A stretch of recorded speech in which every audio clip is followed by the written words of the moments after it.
Not all of us are ever going to be the champion, but we can go the distance. We can put up a great fight. Nothing's braver than knowing you're going to lose. You're going to take a beating. You're done. But if you stood up to this class bully, you did something that no one else had the guts to do. You want to leave some footprints, on the canvas of life. And they don't have to be big ones. Everyone doesn't have to be a world champion. It's just the fact that you gave it your best.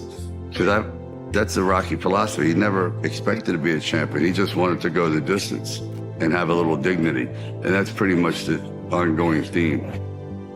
They come into you through millions of years of instinctual development, culturally, spiritually, and actual genetic development. They know how to push the maternal button.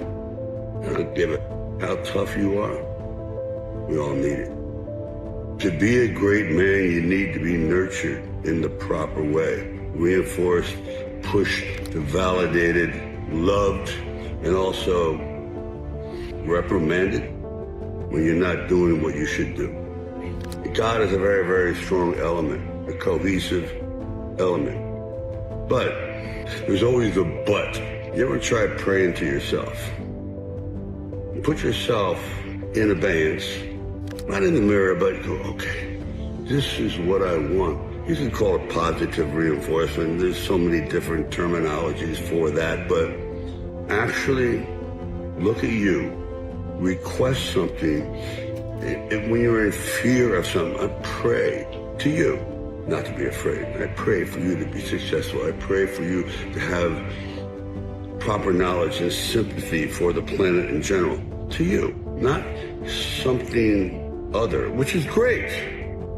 But narrowing it down to you praying to you, I think is an interesting concept. Keep punching. I've known a lot of people that are, in real life, are not so nice. But the perception is incredible. They're very smart. They didn't go toe-to-toe. They went around. They navigated. They went left when you expect to go right. They went low when you expect to go high, and vice versa. Instead of throwing a roundhouse hook, they walked away. And you go, oh, wow, I thought he was going to unload on me. No. And right away, you put people at ease, and then you get your point across. Like Apollo Creed says, be a thinker, not a stinker. Use your brains to get ahead and not your muscles. Be tactful, clever, ingenious. Even the guys that are billionaires, they started out as underdogs. No one gave it to them. Someone in the family, perhaps, had to earn it and pass it on. But that first one, the guy that went into the unknown, unprepared, but prepared mentally, but perhaps unprepared for what was going to come at him from so many different directions. And when I say that come at him, I mean those obstacles that wanted to defeat him, including his own fear, and they were overcome. So, as Rocky would say, it ain't over till it's over. I had a very tumultuous upbringing, very physical, and rough father, rough everything. And I was thin. I just was not genetically, what would you say, a mesomorph. I was an ectomorph. Yeah. And I went to see a film one day, and it altered my life completely. It was Steve Reeves in Hercules Unchained. And when he struck that pose, I had an epiphany. I went, that's who I want to be. That's a man. That's, oh my God.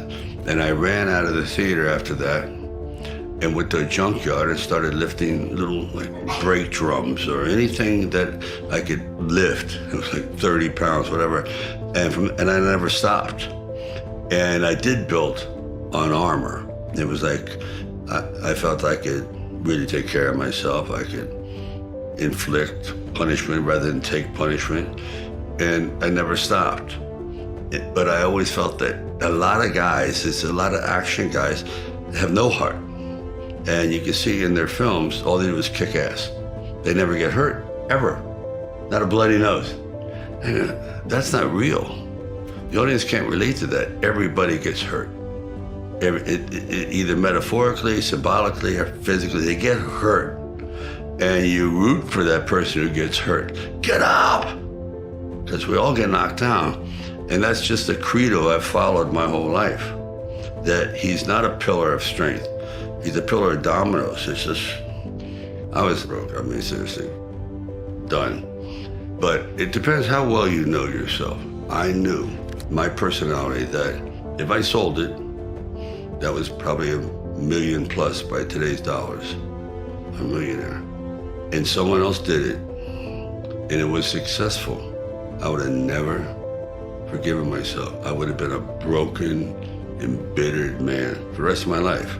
So I realized we have in our entire futures about 3 or 4 serious crossroads. And that was my first one. That's where a real serious crossroad, where this is life altering. And it's not about money. I know I will be destroyed, and I will destroy everyone around me. I'll be such a miserable human being for selling out. This is what the whole movie was about. It's not selling out. I just know how I work. I know what my engine will do. And I would have been, I don't want to get overly dramatic, but I would have been dead. I wouldn't have survived it. I mean it. I would have just been so miserable that my life would have just spiraled. I know it. Because I sold out.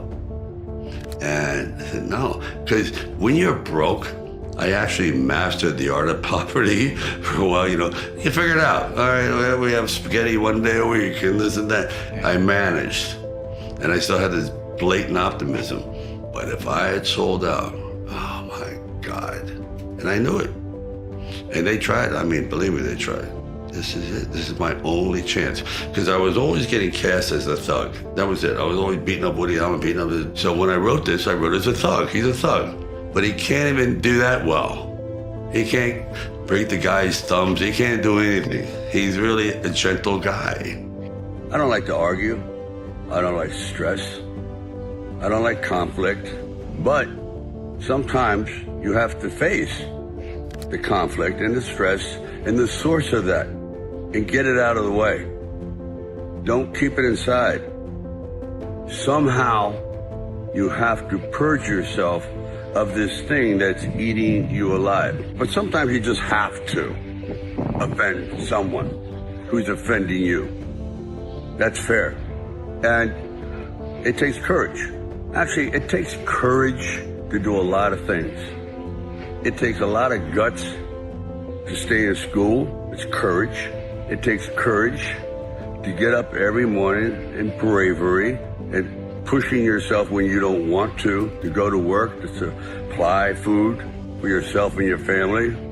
It takes courage to stick your head above the crowd and voice your own opinion, even though it's not a popular one, but it's one that you feel so deep in your soul that you have to get it out.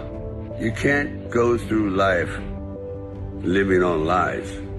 Quite often, you just have to stand up and grab life by the throat and not let go until you succeed. Courage. You all have it. It's just pushing the right button. The world ain't all sunshine and rainbows. It's a very mean and nasty place, and I don't care how tough you are, it will beat you to your knees and keep you there permanently if you let it. You, me, or nobody is gonna hit as hard as life. But it ain't about how hard you hit. It's about how hard you can get hit and keep moving forward. How much you can take and keep moving forward. That's how winning is done. Now, if you know what you're worth, now go out and get what you're worth. But you gotta be willing to take the hits and not pointing fingers saying you ain't where you wanna be because of him or her or anybody. Cowards do that, and that ain't you. You're better than that. I thought, let me try a formula. Imagine if this is what you do, you woke up, you're now a gangster. Yeah. You're in this world, but you decide you're your same personality. You're not going to all of a sudden be the gangster guy with the dead eyes, or, you know, everyone's posing and being tough and that kind of thing. No, you're charming, you're outgoing, you're exactly the same you are until somebody crosses that line and disrespects you, and then you're back to yourself again. So I thought, why don't I just be me? You know what I mean? Try to be that. So, and which is the hardest thing to do in acting, is to actually be yourself. It sounds easy, but as soon as you're in front of a camera, you lock up. I don't care who it is. You still, to this day, there's always that butterfly thing. And it takes years of learning how to, as you know, to calm down in front of the camera, where you can sit there and scratch yourself. I don't always feel like, what do I do with my hands? That kind of thing. Well, that's what has happened in this show, that I'm basically playing